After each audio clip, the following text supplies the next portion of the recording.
95 news speed news కి స్వాగతం.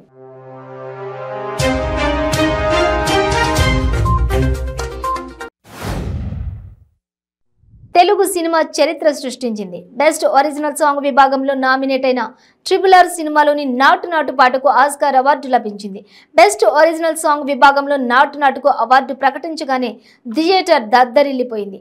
మరోవైపు లైవ్ లో చూసిన తెలుగు సినీ అభిమానులు ఆనందంతో పులకరించిపోయారు. ఆస్కార్ అవార్డు అందుకున్న RRR బృందం ఆనందం డోలికల్లో తేలియాడుతోంది. 54వ central industrial security force raising day వేడుకలు హైదరాబాద్ లో ఘనంగా జరిగాయి. ఈ కార్యక్రమానికి కేంద్ర హోంమంత్రి అమిత్ షా హాజరై పెరేడ్ వేడుకల్లో పాల్గొన్నారు. ఈ సందర్భంగా CISF సిబ్బందికి ఆవిర్భావ దినోత్సవ శుభాకాంక్షలు తెలియజేశారు. ఎస్సీ మహిళా సర్పంచ్ నవ్యపై లైంగిక వేధింపుల వ్యవహారంలో ఎట్టకేలకు BRS station Ghanpur MLA doctor Thatikonda Rajaiah క్షమాపణ చెప్పారు. నవ్య ఇంటికి వచ్చిన ఆయన జరిగిన పరిణామాలను చింతిస్తున్నామంటూ క్షమాపణ చెప్పారు. రానున్న ఎన్నికల్లో తాను టీడీపీ ఏలూరు పార్లమెంట్ అభ్యర్థిగా పోటీ చేయబోతున్నానని మాజీ ఎంపీ మాగంటి బాబు స్పష్టం చేశారు. జంగారెడ్డిగూడెం పట్టణంలోని టీడీపీ కార్యాలయంలో ఆయన పార్టీ శ్రేణులతో భేటీ అయ్యారు. టీడీపీ ఎమ్మెల్సీ నారా లోకేష్ పై వైసీపీ ఎంపీ మిథున్ రెడ్డి తీవ్రస్థాయిలో మండిపడ్డారు. చిత్తూరు బిడ్డవైతే తనతో పోటీ చేయాలని సవాల్ వేశారు. ఈ నెల 12వ తేదీన తంబళ్లపల్లిలో చిత్తూరు జిల్లా అభివృద్ధిపై చర్చకు సిద్ధమన్నారు. లోకేష్ చర్చకు వస్తే పోటీకి సైతం సిద్ధపడినట్లు లెక్కలోకి వస్తుందనుకుంటున్నారు. బీఆర్ఎస్ పార్టీ దేశవ్యాప్తంగా బలోపేతం అవుతుందనే భయంతో బీజేపీ నాయకులు బీఆర్ఎస్ నాయకులపై అనుచిత వ్యాఖ్యలు చేస్తున్నారని ఎంపీ పిచ్చింత కవితా రాధారెడ్డి అన్నారు. కోదాడ పట్టణంలోని బీఆర్ఎస్ ఎమ్మెల్సీ కల్వకుంట్ల కవితపై బీజేపీ రాష్ట్ర అధ్యక్షులు బండి సంజయ్ కుమార్ చేసిన వ్యాఖ్యలను ఖండిస్తూ ఖమ్మం క్రాస్ రోడ్లో బండి సంజయ్ దిష్టిబొమ్మను శవయాత్ర చేసి దహనం చేశారు. ప్రకాశం జిల్లా మార్కాపురం పట్టణానికి చెందిన మిరప కూలీలు దొనకొండ మండలంలోని కూలీ పనికి వెళుతున్న సమయంలో ఆటో బోల్తా పడిన సంఘటన చోటు చేసుకుంది. దొనకొండ మండలం సిద్దాయిపాలెం సమీపంలో కూలీల ఆటో అదుపు తప్పి బోల్తా పడడంతో 4గురికి తీవ్ర గాయాలు కాగా 5గురికి స్వల్ప గాయాలయ్యాయి. గుట్టు చప్పుడు కాకుండా గంజాయి తరలిస్తున్న ముఠా సభ్యులను ప్రకాశం నంద్యాల జిల్లా పోలీసులు అరెస్ట్ చేశారు.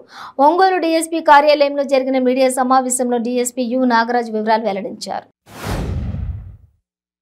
పవన్ కళ్యాణ్ వల్ల కాపులకు ఒరిగిందేం లేదని మంత్రి బొత్స సత్యనారాయణ విమర్శించారు. తరాలుగా వస్తున్న కులం గురించి చెప్పుకోవడానికి సిగ్గేమిటని పవన్ కళ్యాణ్ ను ప్రశ్నించారు. తాను మంత్రిగా ఉంటే తన వాళ్ళు చెడిపోయింది ఏంటి, మిగతా వాళ్ళు ఉన్నప్పుడు బాగుపడింది ఏంటో పవన్ కళ్యాణ్ చెప్పాలన్నారు. విజయనగరం జిల్లా శృంగవరపుకోట మండల కేంద్రంలో అగ్ని ప్రమాదం చోటు చేసుకుంది. శృంగవరపుకోట మండల కేంద్రం స్థానిక సాయిబాబా గుడి సమీపంలో కొంతమంది వ్యక్తులు వ్యర్థ పదార్థాలకు మంట పెట్టడంతో మంటలు అకస్మాత్తుగా పెద్దగా వ్యాపించి పక్కనే ఉన్న ఏసీ కూలర్లు మెకానిక్ షెడ్కు అంటుకున్నాయి. దేశంలో ప్రతిపక్షం ఉండొద్దు అనే విధంగా బీజేపీ ప్రభుత్వం వ్యవహరిస్తుందని మంత్రి తలసాని శ్రీనివాస్ యాదవ్ ఆరోపించారు. దేశంలో అధికారం ఎవరికీ శాశ్వతం కాదన్నారు ఆయన.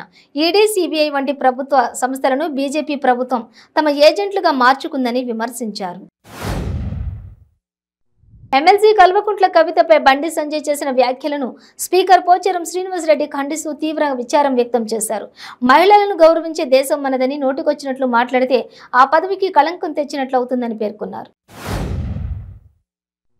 నగరేకల్ నియోజకవర్గం కేంద్రంలో ఎమ్మెల్యే చిరుమర్తి లింగయ్య సైతం టీఆర్ఎస్ మహిళా కార్యకర్తలను నాయకులతో కలిసి బండి సంజయ్ దిష్టిబొమ్మను దగ్ధం చేసి అనంతరం బండి సంజయ్ మీద హాట్ కామెంట్స్ చేశారు.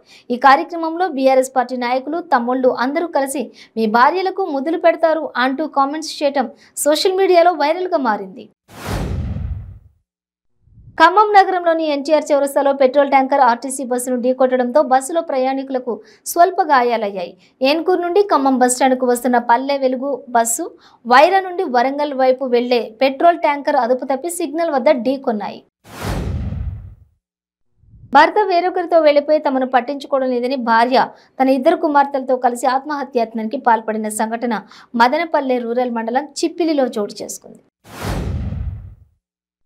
ఆంధ్రప్రదేశ్ వ్యాప్తంగా మార్గదర్శి చిట్ ఫండ్స్ కార్యాలయాల్లో సిఐడి అధికారులు దాడులు నిర్వహించారు.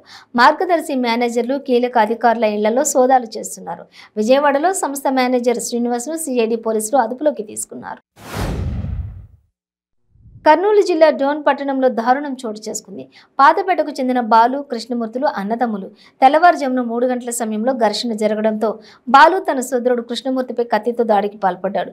కృష్ణమూర్తికి తీవ్ర గాయాలు కావడంతో డోన్ ప్రభుత్వ ఆసుపత్రికి ప్రథమ చికిత్స అందించి మెరుగైన వైద్యం కోసం కర్నూలుకు పంపినట్లు సమాచారం. ఉత్తరాంధ్ర పట్టభద్రుల ఎన్నికల్లో గెలుపు కోసం వైసీపీ నేతలు బరితెగిస్తున్నారని టీడీపీ నేత శిరీష మండిపడ్డారు. దీనిపై ఎన్నికల కమిషన్ ఎందుకు చర్యలు తీసుకోవడం లేదని అసహనం వ్యక్తం చేశారు. ఖమ్మం జిల్లా సత్తిపల్లిలో ఎమ్మెల్యే సండ్ర వెంకట వీరయ్య చేతుల మీదుగా కళ్యాణ లక్ష్మి షాదీ ముబారక్ చెక్కులను లబ్ధిదారులకు అందజేశారు.